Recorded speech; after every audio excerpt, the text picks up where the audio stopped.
Tid er relativt, når man fortæller en historie.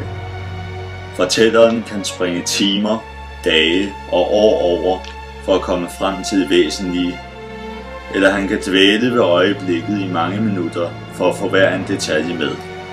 Et splitsekund kan strækkes til at vare uendelig tid.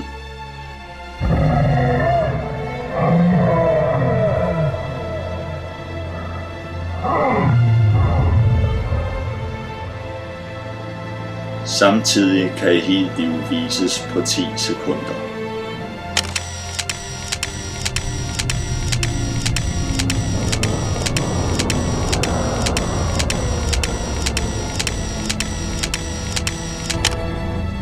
Et liv kan slutte på 10 sekunder, så hurtigt går det. Den følgende historie finder sted en sommeraften mellem kl. 19:35 og 20:30. Alle kan se fremtiden, men ingen kender fortiden.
Hvad er der sket?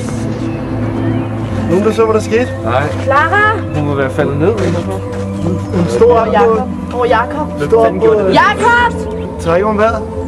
Hvorfor? Jeg ved ikke, hvad der skete. Det ved jeg slet ikke. Den er faldet der. Hun stod op på... Han er på en ambulance. Hun faldt på den. Den ringer efter en ambulance. Hey, hvor er Jakob? Jeg ved det ikke. Jakob? Få lige fat i ham. Nej. Hvorfor fuck er der ikke noget dækning her? De er på vidt. Hvor Jakob? Jakob!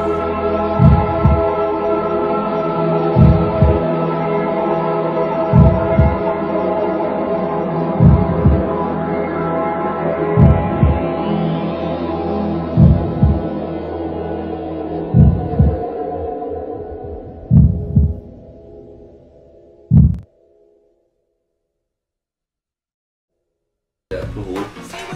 Ja, de har altså de der små ølleordninger, fuck det. Ja, men det er også bare det, den der lille af, som skulle være en dude, og der rundt med en rød laktaske. Jeg ved, det er ligegyldigt, det er ikke så dyr. Det er en bjørn og en kylling. Overvej nu. Ja, men så er spørgsmålet, om det er dyresex, eller om det er dyre homosex. Ja, nede med dyresex, men det skal kraftigt ikke være homo.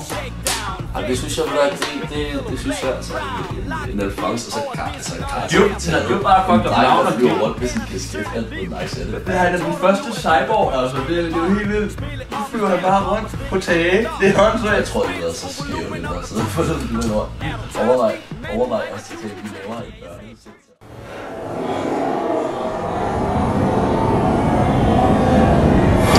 Smut lige over og købe noget kaffe. Så sagde jeg også til hende, at man sælger det går bare ikke en salat. Så, har du bestemt dig? Ja, hvad siger du? Så vil du gå med. Du er sammen. Jamen, det går ikke længere. Jeg gider det ikke mere. Jeg er med dig nu, og det er jeg meget glad for. Hey Jakob. Har du hørt om festen på fredag? Nej, Niels, jeg kan heller ikke snakke lige nu. Vi havde bare tænkt, vi måske... Niels, jeg kan ikke snakke lige nu. Ringer du bare, eller hvordan? Nej, Niels. Niels, skal du ikke gå smut med dig? Jo. Okay. Men han må ikke vide noget, før det er for sent. Nej, men jeg fortæller ham det aften, når det er for sent for ham at gøre noget. Jakob ved intet endnu. Men hvordan forklarer du ham, at I ikke skal i sommerhus i weekenden, uden han regner ned? Jeg siger bare til ham, at jeg skal besøge min bror i Sverige. Han opdager aldrig, at jeg er sammen med dig. Ret, han tror bare alt, når han er fuld. Jakob?